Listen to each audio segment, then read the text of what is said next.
I would again like to thank the review panel for their work. It's not often that a central bank gets reviewed, so it's important that the job is done well and it's done thoughtfully and that the process is constructive. And this is exactly what's happened here. It's been a good process. It also makes sense, as the panel recommends, for regular reviews to be conducted, and the panel recommends that reviews get conducted every 5 years. That has our support as well. As the panel notes, the review has been about strengthening a well-functioning institution and ensuring the bank is in a good position to meet the challenges of the future. Monetary policy and operating the bank has become more complex, and the recommended changes in the review will help us deal with this changing world, and they're consistent with our internal staff values of serving the public interest and achieving excellence.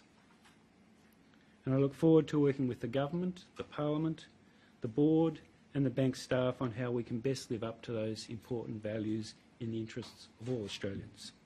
Well, it's a great honour and it's a great privilege to have the job that I have, and I would say it's also a great responsibility. It's entirely up to the government whether I continue to serve in this role after September. If I was asked to continue, I would. If I'm not asked to continue, I'll find another way to contribute to Australian society. I think one observation I'd make through the review process, which I said was kind of excellent, is that the review panel did not sit in the boardroom. And the description of how the board process works and the challenge in the boardroom that the panel has doesn't particularly resonate with me. In the boardroom right next door, what I see are 9 people who are deeply engaged in the questions, who bring a great deal of expertise to the issues we're dealing with.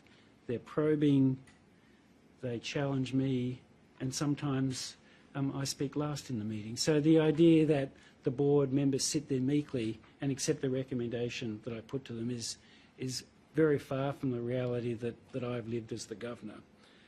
So that part of the review discussion didn't really resonate with me. But I do hear them, and they say, well, they would like to see more monetary policy and financial expertise on the board. And I understand why they're saying that, but I think that I find that part of the review discussion and not quite lining up with the reality that I know. So I've defended the process in the past. We've got 9 people making those decisions. They do it very diligently and have expertise, but that's not to say we couldn't have a different structure that would help. But I've defended the board in the past because I think it's worked very effectively, and people take their jobs incredibly seriously.